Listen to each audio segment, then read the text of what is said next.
Good morning guys, ये है हमारा मनाली में डे 4। अभी तक के सारे वीडियोस पे बहुत सारा प्यार देने के लिए थैंक यू गाइज। ये रिजॉर्ट से हमारा जो माउंटेन दिख रहा है, कल तक इस पे इतनी स्नो नहीं दिखती थी, बट जैसे आपने मेरे कल रोहतांग के वीडियो में देखा कि कैसे वहाँ पे लाइव स्नोफॉल में हम फंस गए थे, तो उसके बाद काफ़ी सारे माउंटेन्स पे आसपास इतनी सारी स्नो आ गई। हमने लोकल से पूछा तो वो बता रहे थे कि ये एक्चुअल में बहुत सरप्राइजिंग है, बिकॉज इस टाइम ऑफ द ईयर में इतना स्नो होने का मतलब नहीं है। नॉनदलेस हमें अपना दिन स्टार्ट करना था, कल के शौक से बाहर निकलना था, तो सबसे पहले गाड़ी को थोड़ा ठीक कराना था। गाड़ी में पेट्रोल कम हो गया था और टायर्स हमें डिफ्लेट करने पड़े थे नीचे आने के लिए। तो सबसे पहले सौरभ गए मनाली की तरफ पेट्रोल पंप पे। तो गाइस, एक और इम्पॉर्टेंट चीज़ मैं आपको बता दूं, गाड़ी से रिलेटेड आपको कोई भी काम हो, जैसे पेट्रोल है, हवा है, कुछ भी है, तो वो आप मनाली में ही करवा लेना।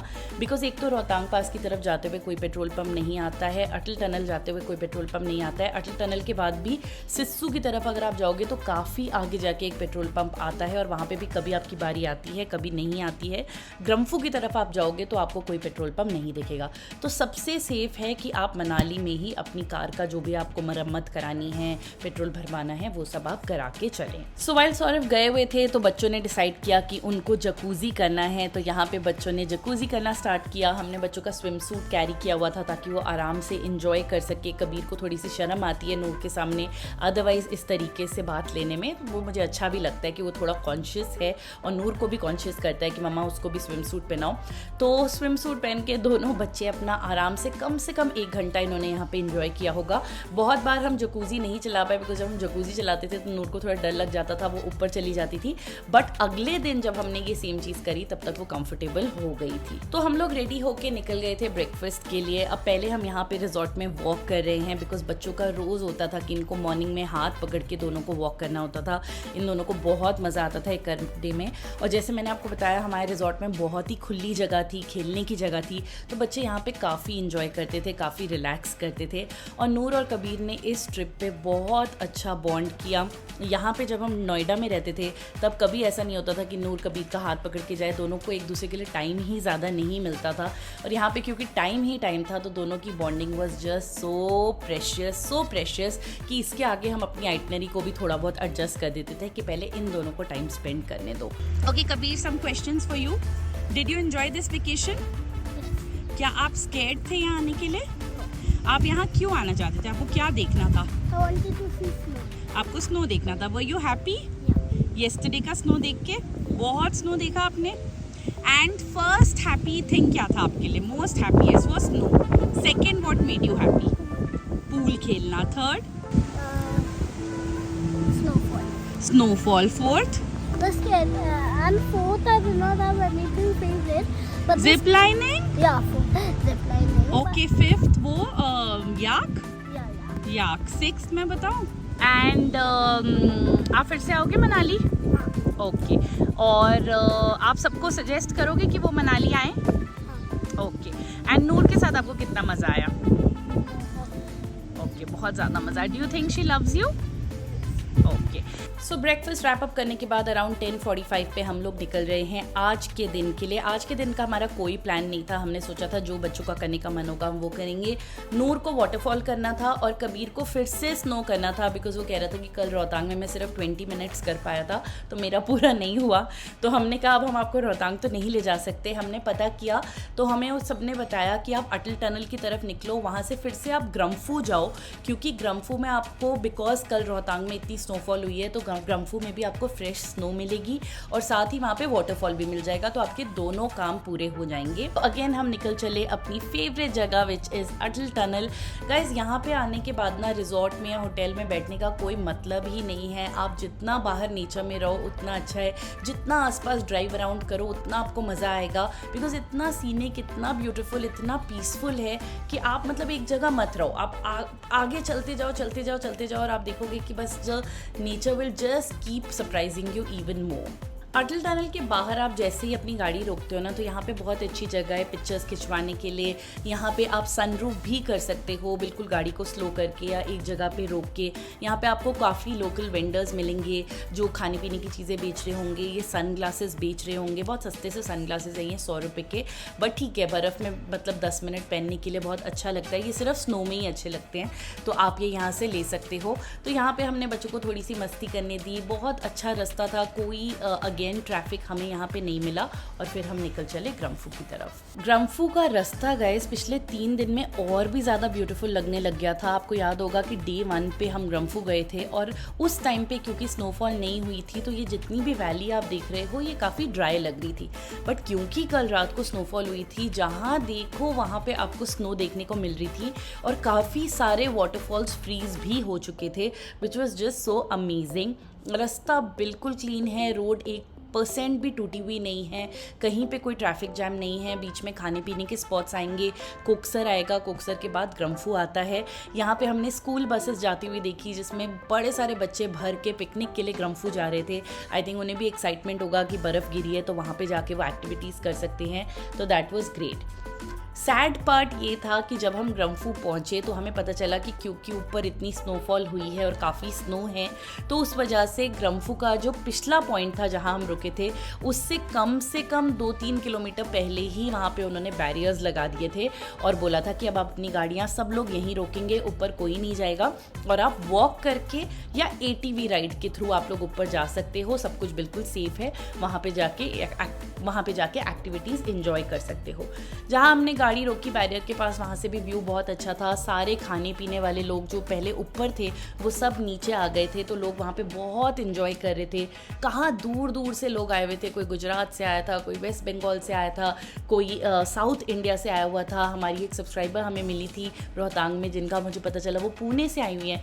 तो it's so amazing to see that लोग इंडिया की ब्यूटी कैसे अप्रिशिएट करते हैं, कहाँ दूर दूर से आते हैं, and India is just so beautiful. यहाँ पहुँच के हमारी थोड़ी सी कन्फ्यूजन स्टार्ट हो गई, बिकॉज नूर सो गई थी और वो 5 मिनट पहले ही सोई थी, और कबीर को करनी थी एक्टिविटीज़। तो हमने डिसाइड किया मैं और मॉम नूर के साथ रुकेंगे गाड़ी में, वो अपनी नैप पूरी कर ले, फिर उसको उठा के बिल्कुल हमारे सामने वाटरफॉल था वहाँ पे लेके जाएंगे, और सौरभ और कबीर मीनवाइल ऊपर जाके स्नो एक्टिविटीज़ करके आएंगे। ATV राइड करेंगे, जिसका अगेन कबीर को काफ़ी ज़्यादा एक्साइटमेंट था।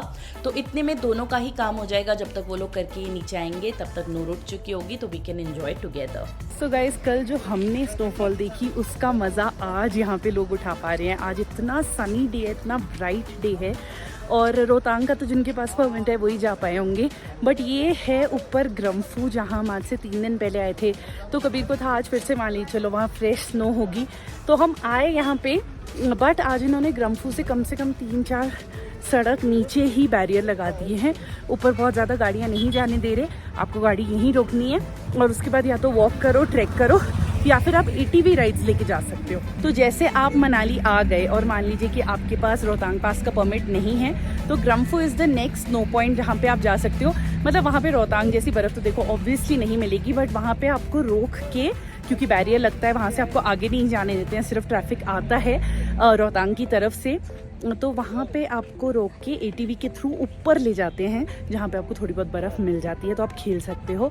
तो लोगों ने स्नो सूट्स पहने हुए हैं, वॉक करके सब कुछ करके ऊपर पहुँच रहे हैं ताकि बर्फ़ के पूरे मज़े उठा सकें। And the valley is so beautifully covered with fresh snow. मैं आज आपको बता नहीं सकती, मतलब येस ऑब्वियसली जो कल हमारे साथ हुआ बहुत डेंजरस था और एक adventure of a life time था, बट जो स्नोफॉल थी और जो उसका इफेक्ट था, ब्यूटिफुल। तो ग्रम्फू पॉइंट एंटर करने से पहले ही वहाँ पे पुलिस का बैरियर लगा हुआ था, जहाँ पे हमें बोला गया कि भैया आप कार जो है वो यहीं पार्क कर लो। हमने यू टर्न लिया और फॉर्चुनेटली एक और गाड़ी निकल रही थी, हमने इमीडिएटली वहाँ पे पार्क किया, तो हमें ज़्यादा दूर जाके पार्क करने की ज़रूरत नहीं पड़ी।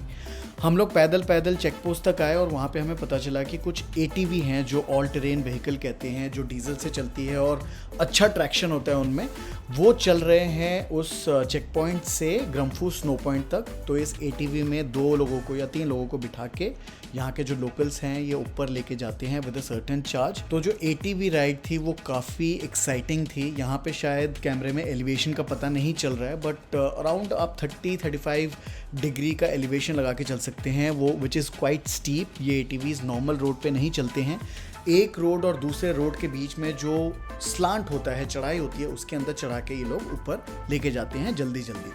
तो मैं और कबीर वहाँ पे पहुँचे। मैंने कबीर को टाइटली हग कर रखा था ताकि वो गिर विर ना जाए सडन जर्क से। और वहाँ पे पहुँच के इतना अच्छा लोकेशन था वो, क्योंकि it was surrounded by hills and the hills were all snow covered. और इसी एरिया में एक स्मॉल पैच सा था जहाँ पे स्नो था, and that snow was adequate enough for many people to come and enjoy that area. वहाँ पे काफ़ी एक्टिविटीज़ भी हो रहे थे। वहाँ पे एक ट्यूब राइड हो रही थी कि भाई आपको ऊपर चढ़ के जाना है, ट्यूब में बिठा के आपको नीचे स्लांट में छोड़ेंगे, जो भी काफ़ी एक्साइटिंग था। मैंने और कबीर ने मिलके वो साथ में किया। उसके अलावा हमने बहुत सारी पिक्चर्स खिंचवाई। कबीर ने मेरे साथ बहुत ज़्यादा स्नो फाइट किया, क्योंकि कबीर का मेन एजेंडा स्नो का था कि वो स्नो के बॉल्स बनाएगा और जो भी उसके सामने है, चाहे वो उसकी फैमिली हो या चाहे वो पराया ही क्यों ना बंदा हो, उसके ऊपर उठा के स्नो फेंकेगा। He is very very innocent. वो दूसरे लोगों के ऊपर भी स्नो फेंक रहा था, और जहाँ पे कुछ लोग थोड़ा सा गुस्सा भी कर रहे थे कि भाई स्नो क्यों फेंक रहा है हमारे ऊपर, बट एनीवेज बच्चा है तो लोगों ने कुछ नहीं बोला। और ये सारी मस्ती करते करते हमने ऑलमोस्ट 1 आवर वहाँ पे स्पेंड किया, और फिर हमें 10 मिनट ATV का वेट करना पड़ा। जैसे ATV वाला आया, हमने उसे बोला कि भाई हमें नीचे छोड़ के आओ। हम बैठे और ATV वाले ने हमसे पूछा कि भाई आपको एडवेंचर करना है। हमने बोला कि हाँ करा दे। तो हमें वो काफ़ी स्टीप डाउनहिल से लेके गया, काफ़ी स्लांटिंग स्लोप था और काफ़ी रफ़ टेरेन था। वहाँ से वो ATV चला के लेके गया, जो काफ़ी एक्साइटिंग था मेरे लिए, और कबीर के लिए शायद थोड़ा सा डरावना था। लेकिन कबीर को जब मैं पकड़ के बैठा हुआ था, कबीर जब भी मेरे साथ होता है वो कॉन्फिडेंट रहता है, वो डरता नहीं है।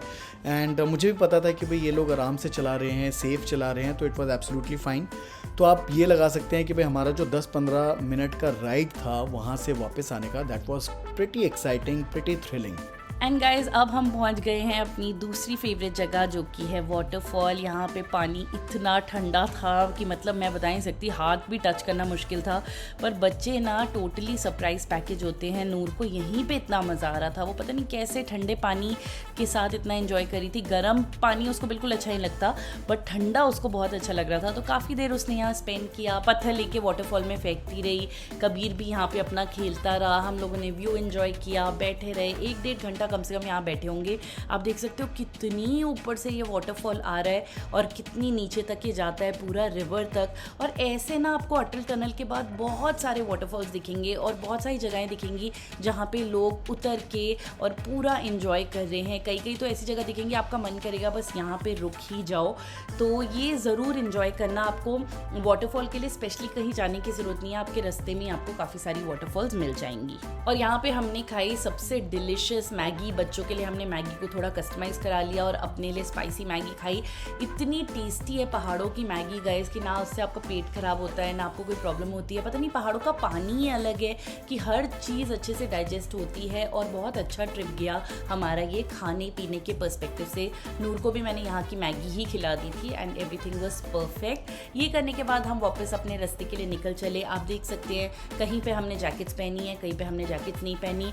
हम सबके पास यूनिक्लो की पफर जैकेट्स थी, तो बहुत ही ना लाइट वेट जैकेट होती है, वो इजीली पैक हो जाती है और बहुत काम आती है जब विंड भी चल रही है और वैसे ठंड भी हो। तो यूनिक्लो की जैकेट सबसे ज़्यादा आपके काम आएंगी। अदरवाइज़ काफ़ी सारा ये जो स्नो गेयर वगैरह है ये आपको डिकैथलॉन में भी मिल सकता है, आप वहाँ से जाके भी ले सकते हो।